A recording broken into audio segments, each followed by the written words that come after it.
जय बाबा भोलेनाथ साधक जनों। शक्ति और रहस्य चैनल में आपका स्वागत है। साधक वहीं आज का जो वीडियो है वो ऐसे विषय पे है जिसके बारे में आज के समय में तो बहुत कम सुना जाता है, लेकिन यही आज से 20 साल पहले या फिर उससे थोड़ा और पहले यह बहुत ही ज़्यादा इसका प्रयोग होता था। जिनकी उम्र 30, 40, 50 साल की होगी या फिर इससे ज़्यादा उम्र की होंगी,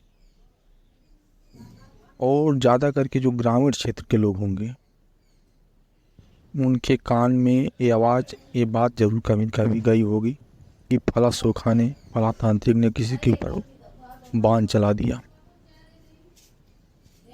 फला व्यक्ति की मृत्यु हो गई, बाण ने उनका प्राण ले लिया। तो ये बाण होता क्या है, इसी के बारे में वीडियो है।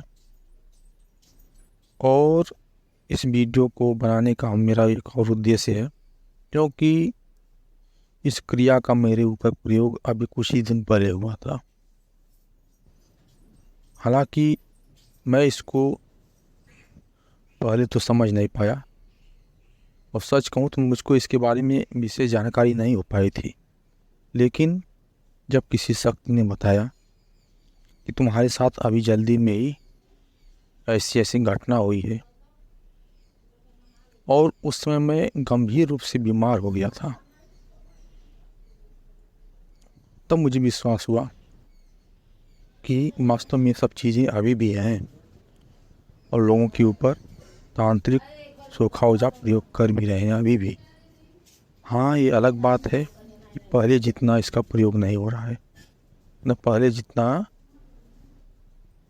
इसकी जानकारी किसी को है, लेकिन अभी भी बहुत से ऐसे तांत्रिक, बहुत से ऐसे सोखा ओझा हैं जिनको ये क्रिया अभी भी पता है। तो सबसे पहले हम बात करते हैं कि बाण होता क्या है। आपने सुना होगा बजरंग बाण, उसमें ये भी सुना होगा कि जो बजरंग बाण, मतलब यदि बजरंग बाण को किसी के ऊपर मारा जाता है, ये याद नहीं है, इसीलिए मैं आपको थोड़ा सा उसका अर्थ बता देता हूँ कि हनुमान जी का एक बजरंग बाण है जिसके बारे में वर्णन है कि यदि बजरंग बाण को किसी के ऊपर चला दिया जाए, फिर उसका प्राण कौन उबारेगा, उसको बचाने वाला कौन मिलेगा। वास्तव में सच्चाई भी है, यदि किसी के ऊपर बजरंग बाण को चला दिया जाता है, उसकी बचाने वाली शक्तियाँ कुछ ही हैं। कुछ ही शक्ति उस चीज़ से बचा सकती हैं। छोटी मोटी शक्ति की कोई औकात नहीं है कि उस शक्ति से बचा लें। बचा कौन शक्ति चलती हैं, बचा कौन शक्ति जो है, मेरी समझ से वही शक्तियाँ बचा सकती हैं जो हनुमान जी से भी ज़्यादा शक्ति रखती हूँ या फिर उनसे ऊंची पदवी रखती हैं। जैसे भोलेनाथ हुए, स्वयं श्री रामचंद्र जी हुए, माता जानकी हुई, या फिर और भी जो बड़ी शक्तियाँ हैं, शायद उन्हीं में क्षमता हो कि यदि किसी को बजरंग बाण चढ़ा दिया गया हो तो उनसे वो रक्षा कर दे। लेकिन ये बजरंग बाण चलाना सबके पास की बात भी नहीं है, सब कोई चला भी नहीं सकते हैं इसको, सब कोई सिद्ध भी नहीं कर सकते हैं। लेकिन बहुत सी छोटे छोटे क्रिया हैं बाण चलाने के लिए, जिसके द्वारा तांत्रिक आज भी बाण चला देते हैं लोगों के ऊपर, और लोगों की जान भी चली जाती है और बच भी जाती है। बच उनकी पाती है जिनके पास किसी शक्ति की छाया हो, किसी शक्ति का दया हो, किसी शक्ति के दृष्टि में वो रहते हों, वो बच सकते हैं। हाँ, ये अलग बात है कि जो बाण की शक्ति होती है, यदि उस शक्ति से भी बड़ी शक्ति, उनकी कृपा हो किसी व्यक्ति पे, तभी वो बचेगा, अन्यथा नहीं बचेगा। तो बाण होता क्या है, चलाया कैसे आता है, देखिए, इसके बारे में आपने बहुत सारा वीडियो देखा होगा। इसका नाम भी अलग अलग सुना होगा। कोई मुठकरनी कहता है इसको, कि मुठ किसी ने चला दिया है। लेकिन हमारे ग्रामीण क्षेत्र में इसको बाण चलाना कहते हैं। इस बाण में होता क्या है, बाण चलाने के कई तरीके हो सकते हैं। इसके लिए कोई विशेष क्रिया हो सकती है और एक साधारण क्रिया भी हो सकती है। साधारण क्रिया का मतलब, यदि कोई व्यक्ति किसी शक्ति को प्राप्त किया हो, यानी कि किसी दैवी शक्ति की प्राप्त हुई हो उसको, या फिर जो बड़ी बड़ी प्रेत आत्माएँ होती हैं, पावरफुल जो प्रेत आत्माएँ होती हैं, 100 में से मान के चलिए 99% आज के समय में जो बाण चलाया जाता है उसमें बड़ी बड़ी जो प्रेत आत्माएँ होती हैं, मसानी शक्तियाँ जो होती हैं, उन्हीं को प्रयोग में लाया जाता है। उन बड़ी बड़ी शक्तियों को मंत्रों के द्वारा भोग दे करके, खप्पर दे करके, और उन शक्तियों को भेज दिया जाता है, नाम पता हर चीज़ बता करके कि जाइए, मैंने आपको ये भोग दिया है, मैंने आपको ये चढ़ावा दिया है, और फला व्यक्ति को फला गांव का है, उसको बीमार कर दीजिए या फिर उसकी जान ले लीजिए। जिस भी प्रकार से उसको भेजा गया होता है, वो शक्ति जाती है। यदि उसका बस चलता है, वो जान भी ले लेती है, बीमार भी कर देती है। इसमें कोई दो राय नहीं है। आज भी ये सब चीज़ें होती हैं। तो कहने का तात्पर्य है कि जो बाण चलाना होता है उसमें किसी शक्ति को स्थापित करके, वो एक खप्पर में भी स्थापित हो सकता है शक्ति, या फिर किसी अन्य चीज़ पे भी हो सकता है, स्थापित करके और भोग दे करके भेज दिया जाता है। इसी को बाण चलाना कहते हैं। साधारण रूप से इसी तरह से लोग बाण चलाते हैं। अब रही बात है, यदि किसी के ऊपर बाण चला दिया गया तो कौन से व्यक्ति की मृत्यु हो जाती है और कौन से व्यक्ति बच जाते हैं। देखिए, जिस भी व्यक्ति के पास ऐसी क्रिया को रोकने के लिए कोई मंत्र सिद्ध होगा, उस मंत्र के द्वारा बच सकते हैं, या किसी ऐसे शक्ति के वो साधक हैं जो एक बड़ी शक्ति है, जिसकी कृपा दृष्टि है उसके ऊपर, तो वो शक्ति भी कभी कभी ऐसा होता है जिसके ऊपर चलाया गया होता है उसको पता नहीं होता है, और वो शक्ति पहले ही शक्ति को, उस चीज को, बाण को रोक देती है। कभी कभी उस बाण के शक्ति को बहुत कम कर दिया जाता है ताकि जिसके ऊपर चला गया वो उसकी जान न जाए, वो बच जाए। क्योंकि कभी कभी जो बाण चलाया जाता है इसमें किसी बड़ी शक्ति को जो है लगा के भेजा जाता है, तो उस शक्ति का मर्यादा रखने के लिए पूरी तरह से निष्प्रभावित तो नहीं किया जाता है, लेकिन कुछ कुछ मान के चलिए कि खतरा 100% है, उस खतरा को 20% या 10% के लिए छोड़ दिया गया और बाकी खतरे को ख़त्म कर दिया गया, ताकि उस शक्ति का अभिमान रह जाए और उस शक्ति का अभिमान रह जाए जिसका वो भक्त है, जिसके ऊपर बाण चलाया गया है। क्योंकि इस विषय में बहुत सी जानकारियाँ हैं, बहुत से लोग हैं और तरह तरह की बातें करते, लेकिन सच्चाई यही होती है कि जो बाण चलाया जाता है उसमें किसी न किसी शक्ति को स्थापित करके भेजा जाता है। एक छोटी सी घटना आपको बता दे रहे हैं इसको समझने के लिए। एक व्यक्ति था जो किसी दैवी शक्ति का पुजारी था और उसकी अपने गुरुजी में बड़ी निष्ठा थी, बड़ा ही उनका सम्मान करता था अपने गुरु का, और बराबर जप तप करने के कारण उसको कुछ न कुछ छोटी मोटी सिद्धि भी मिल चुकी थी। तो एक तांत्रिक आया उसके गांव में और वो तरह तरह की कलाबाजी करके लोगों को बेवकूफ़ बना रहा था। यानी कि आपने देखा होगा गांव में जो छोटे मोटे मदारी वाले आते हैं, छोटा मोटा जादू करके लोगों को ठगते हैं या किसी भी तरह के क्रिया करते हैं, ऐसा ही कुछ कर रहा था वो। तो जो आया था तांत्रिक, हालांकि वो अच्छा जानकार था, उसके पास तंत्र क्रिया की बहुत बहुत क्रियाएं थी, बहुत बहुत सिद्धियाँ थी।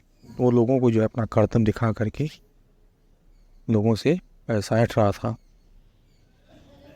तो ये जो व्यक्ति थे जो अपने गुरु के ऊपर बहुत निष्ठा रखते थे, किसी शक्ति के पुजारी थे, वो भी वहाँ पे गए देखने के लिए, और उनके प्रभाव से ऐसा हुआ कि जो तांत्रिक था उसका कोई माया काम नहीं कर रही थी वहाँ पे। तो अपने सिद्धि के बल पे उस तांत्रिक ने देख लिया कि इसमें कौन सा ऐसा व्यक्ति है जिसके कारण हमारा कोई भी तंत्र क्रिया काम नहीं कर रहा है। तो जब उसको पता चल गया कि कौन हमारी पीठ पे लात मार रहा है, उसने कहा कि बड़ा जादूगर बन रहे हो, हमसे बड़ी जादूगर हो तुम हमारी पीठ पे लात मार रहे हो। तो उन्होंने कहा कि मैं तो कुछ भी किया नहीं हूँ, मैं तो यहाँ देखने आया हूँ तुम्हारा तमाशा। इसी सब बात को लेकर के बहस हो गई दोनों के बीच। वो जो मदारी दिखाने आया था उसने कहा कि जाओ तुम एक हफ्ते से जो है ऊपर नहीं जीवित रहोगी, तुम्हारी मृत्यु हो जाएगी। उसके बाद जो है ये तो घबरा गए कि अब तो बड़ा हो न हो कहीं सही कह रहा हो, क्योंकि इतना दावे के साथ कह रहा है, हो सकता है कि कुछ ना कुछ कर दे हमारे साथ, हमारे तो बीवी बच्चे जो है अनाथ हो जाएंगे। बड़ा ही चिंता में डूब गया। तो उसने अपने गुरुजी के पास गया, गुरुजी के पास गया तो गुरुजी से कुछ बताने के लिए संकोच कर रहा था, लेकिन मन में उसका चिंता था। उसके जो गुरु थे वो समझ गए कुछ ना कुछ तो बात है। उन्हें पूछा कि क्या बात है, कुछ बात हो तो बताओ। पहले तो टाल मटोल किया, लेकिन सोचा कि अगर बताता नहीं हूँ वो भी ठीक नहीं है, और उसने बता दिया कि गुरुजी ऐसी सी बात है, एक तांत्रिक ने चैलेंज कर दिया है कि तुम्हें एक हफ्ता से ज़्यादा जीवित नहीं रहना है। उनके गुरुजी जो है पहुँचे हुए थे, उन्होंने अपनी माया से सब कुछ देख लिया, इनके ऊपर क्या चीज़ किया गया है। तो उन्होंने सब कुछ देख लिया, सब कुछ पता कर लिया।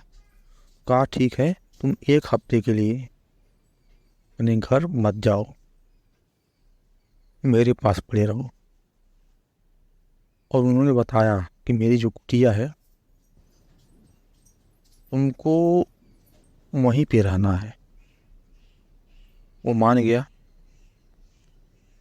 और 4-5 दिन 6 दिन बीत गया इसी तरह से। जब लास्ट दिन 7वां दिन आया, तो जिस दिन इनकी मान लीजिए उनका उसको मारना था, तांत्रिक वो शक्ति मार देती है इसको, ये डिक्लियर था। गुरुजी को उनको सब पता था। उन्होंने कहा कि बेटा आज के दिन जो है तुम हमारे पास से बाहर, हमारी कुटिया से बाहर नहीं निकलना, मेरे ही तख्त पे बैठे रहना। चाहे कोई बाहर से कितना भी बुलाए, कितना भी बहलाए, कितना भी फुसलाए, चाहे कुछ भी, चाहे तुम्हारे बगल में आग लग जाए, इस कुटिया में आग लग जाए, तुमको भागना नहीं है। उसके बाद उन्होंने कहा कि यदि तुम मेरी बात को मान गए तुम्हारा कुछ भी नहीं होगा, और यदि नहीं माने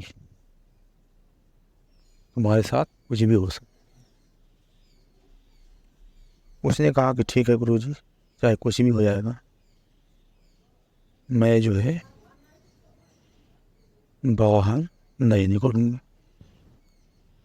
उसके बाद जो है रात हुई, लगभग मध्य रात हुई थी, तो एक औरत के जो है रोने की आवाज़ सुनाई दी। तो इनके मन में हुआ कि बाहर निकल के देखते हैं क्या बात है, इतनी रात को कौन सी औरत रो रही है, कुछ न कुछ उसको दिक्कत होगी तभी तो रो रही है। लेकिन तुरंत इनको गुरुजी का याद आ गया कि बाहर नहीं निकलना है, चाहे आग लग जाए, चाहे कुछ भी हो जाए, चाहे स्वयं की पत्नी ही आकर के क्यों न कहे ये परेशानी है।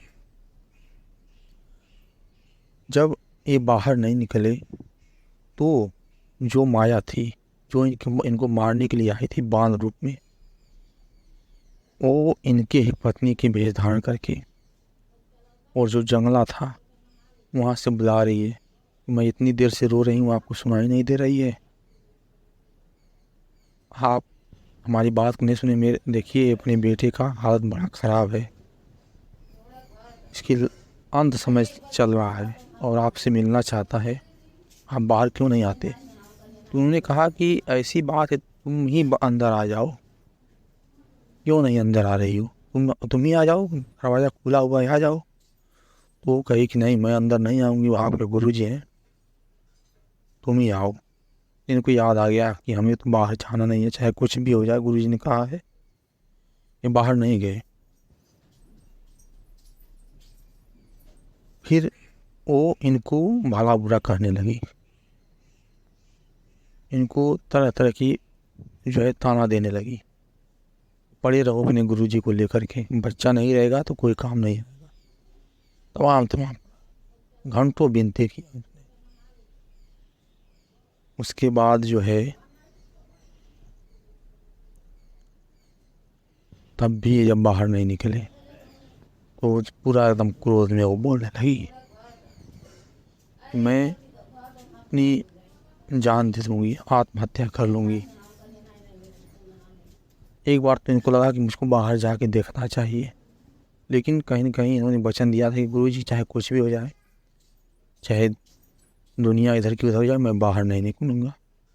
और इनके गुरुजी सो चुके थे, इनको नींद लग गई थी और ये जाग रहे थे, उनका पैर दबा रहे थे। ये पूरी रात उनके पैर, मतलब जब से वो सोए तख्ते पर पैर दबाना चालू रखा और दबाते ही रहे और उसी तख्ते में बैठे रहे, उतरा भी नहीं नीचे, नहीं बाहर निकले। उनके गुरुजी ने कहा था कि यदि बाहर निकलना होगा कोई क्रियाकर्म करने के लिए तो मुझे जगा के ले चल के ही चलना, अकेले मत जाना। इनको सब बातें याद। उसके बाद जब इन्होंने बाहर नहीं निकला और हर तरह से माया फैला के फेल हो गई, अंत में जो है शमशान काली के रूप में प्रकट हो गई। जो जंगला था उसके बाहर एकदम साक्षात प्रकट हो गई। इन्होंने देखा तो ये तो दंग हो गए, ये तो माता काली है। और वो माता काली के रूप में एक बाण था, माता की शक्ति को स्थापित करके भेजा गया था। ये तब भी बाहर नहीं निकले, वो भी बुलाती रह गई। उनको भी कहा कि आप माँ हैं, आप तो आ सकती हैं, अंदर आ जाइए। उन्होंने कहा कि नहीं, मैं अंदर नहीं आ सकती, तुम आओ बाहर, मुझसे बहुत ज़रूरी काम है। उसने भी सब कुछ करके हार गई। सुबह हो गई, बाहर नहीं निकले। उसके बाद ऐसी घटना घटी कि जिसको सुन करके आप दंग हो जाएंगे, क्योंकि ज़्यादा करके यही होता है। यदि किसी के ऊपर बाण चला दिया किसी ने और वो बाण उसको नहीं मार पाया किसी कारणवश से, तो वो बाण वापस भी होता है। और ऐसे केस में जिसने चलाया है उसके ऊपर खतरा बढ़ जाता है। कितने बाण तो ऐसे होते हैं कि वो निष्फल जाएंगे ही नहीं उसको तो किसी दूसरे को, उसके सगे संबंधी को, जिसने किया होगा या जिसने करवाया होगा, मार देते हैं। तो यह हुआ भी यही कि जब वो बाण वापस हुआ, क्योंकि उसका एक समय निर्धारित था कितने समय में मार देना है, सुबह तक वो अपने गुरु के पैर दबाते दबाते सो गए।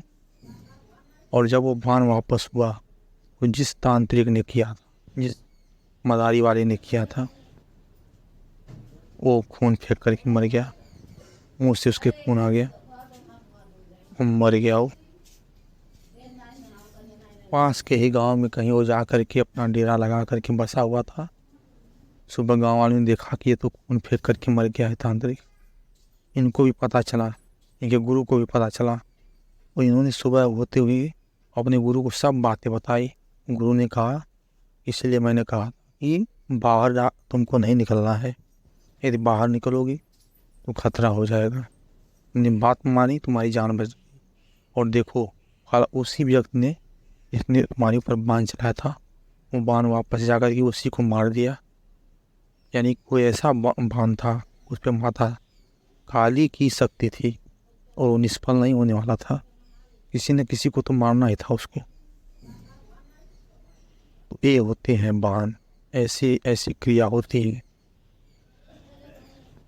इसको बताने का उद्देश्य हमारा यही था कि ये घटना मेरे साथ हुई अभी बहुत जल्द ही, और किसी शक्ति ने मुझे बचाया, और शक्ति ने बताया भी कि तुम्हारे साथ ऐसी ऐसी क्रिया हुई है अभी जल्द ही।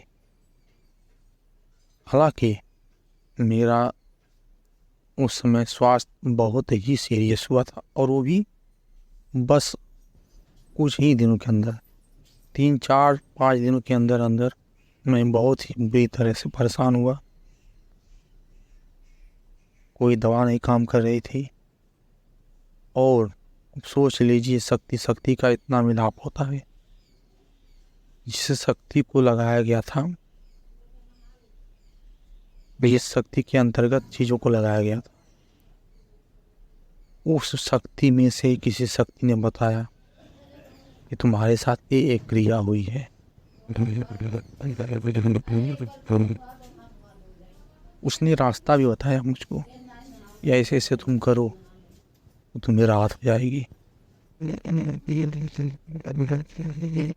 ऐसे ऐसे चीज़ें होती हैं। यदि किसी का शरीर खाली है, किसी दैवी शक्ति का कृपा नहीं है, तो ये जो तंत्र मंत्र, उल्टी सीधी जो हरकतें होती हैं, यदि उसके ऊपर कर दिया जाए तो उसके लिए बहुत ही घातक सिद्ध होती हैं। यदि आपको वीडियो अच्छी लगी हो तो चैनल को सब्सक्राइब जरूर कीजिएगा, बेल आइकन दबा दीजिएगा, ताकि जो भी नया वीडियो है उसका नोटिफिकेशन आपको मिलता रहे। ऐसी जानकारी को आप यदि बराबर देना चाहते हैं और भी किसी तरह से जानकारी लेना चाहते हैं तो चैनल को सब्सक्राइब करके रखिएगा, बेल आइकन दबा दीजिएगा, ताकि जो भी नया वीडियो है उसका नोटिफिकेशन आपको मिलता है। धन्यवाद।